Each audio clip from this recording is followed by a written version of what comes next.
Bonjour à tous et bienvenue sur But Football Club. Alors la question olympique lyonnais de la semaine va traiter sur comment modifier l'organigramme de l'OL.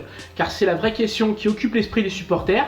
Ces mêmes supporters, Lyon 1950 et Badgone, qui vont défiler avant le match de Lens pour réclamer un changement de gouvernance à l'OL et de mode de fonctionnement. Alors cette question, les dirigeants, Jean-Michel Aulas en tête, se la posent aussi.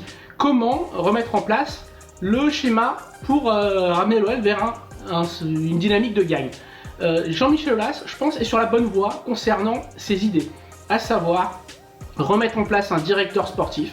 Bon, dans sa cohérence, c'est donc garder Bruno Chéroux et le replacer, ce qui peut s'entendre dans le sens où c'est le projet club qu'il a avec un homme qu'il estime. Après, à titre personnel, je ne suis pas complètement convaincu par Chéroux. Comme beaucoup de supporters, et y compris le tribunal des réseaux sociaux, pour une fois je vais aller dans leur sens, je pense qu'un Mathieu Bodmer serait peut-être plus judicieux.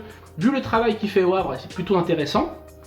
Toujours est-il que oui, il faut mettre un directeur sportif, mais c'est pas la clé de tout. Le directeur sportif, ça va régler la question du recrutement, ça va régler les interactions avec le coach, mais il manque le maillon essentiel de la chaîne à Lyon, celui qui a fait fonctionner le club depuis des années, le conseiller du président. Et là-dessus, Jean-Michel Aulas en cherche un. Et ça, c'est plutôt une bonne nouvelle, parce que le conseiller du président, il n'a pas un rôle opérationnel. C'est le rôle, justement, de donner au président un point de vue qui peut être contre celui du président, mais qui peut savoir défendre en tant que Lyonnais, en tant que légende du club, en tant que figure du football. Et c'est un profil, en fait, comme Bernard Lacombe l'a été de 87 à 2011-2012, ça a été plus compliqué pour lui au passage de Claude Puel, où il a perdu un peu d'influence, et à l'arrivée de Gérard Houllier, qui était son grand ennemi, et qui a progressivement pris sa place jusqu'à la retraite. Donc il manque cet homme qui parle à l'oreille du président.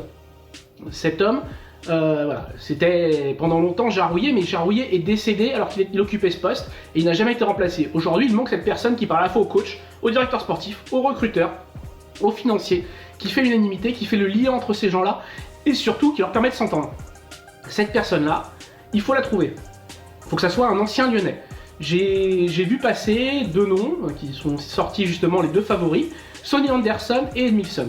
Sonny Anderson, il a été entraîneur des attaquants à l'OL, ça a été un grand attaquant, pourquoi pas. Après, dans une posture de dirigeant, on ne sait pas ce qu'il peut valoir, mais pourquoi pas Sonny, sachant qu'il vit à Lyon, donc il connaît la mentalité des Lyonnais, il sait comment ça se passe. Edmilson, non, ça me dérangerait que ça soit lui. C'est quelqu'un qui a vécu assez peu longtemps à Lyon, qui a un avis sur la question, mais qui n'a pas cette racine lyonnaise, qui a plus été marqué par son passage au Barça, par exemple, que ses années lyonnaises. Donc moi, Edmilson, je suis pas favorable à ce profil. Je m'étonne aussi qu'on s'intéresse pas à d'autres profils. Rémi Garde, pour moi, c'est le profil parfait. Est-ce qu'il veut revenir? Pas sûr. Maintenant, Rémi Garde, c'est ancien coach, ancien joueur, formé au club, ancien directeur du recrutement, ancien directeur du centre de formation. Il a toutes les casquettes. Donc effectivement, il sait comment fonctionnent tous les rouages du club et il saura parler à tout le monde. Ça serait parfait. Pour moi, l'autre personne qui serait parfaite et qui accepterait sans doute le poste si on le proposait, mais que Jean-Michel Aulas n'a pas forcément dans ses bonnes grâces, c'est Sidney Govou.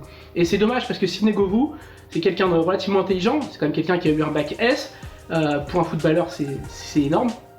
C'est un footballeur différent, certes il a eu des erreurs, des frasques dans sa carrière, mais je pense qu'avec son recul, avec sa manière de voir les choses aujourd'hui à 40-45 ans, ça serait la bonne personne. Enfin, à mes yeux en tout cas, ça serait la bonne personne. À voir maintenant si ce profil est pensé, je ne le pense pas et c'est dommage. Toujours est-il que oui, il faut, à côté de Jean-Michel Aulas, ce cardinal de Richelieu qui soit derrière pour lui susurrer à l'oreille les bonnes décisions à prendre. Et c'est peut-être ça qui manque le plus aujourd'hui à l'OL. Voilà, c'est mon avis sur la question. Continuez à nous suivre sur But Football Club et on se retrouve la semaine prochaine pour une nouvelle question.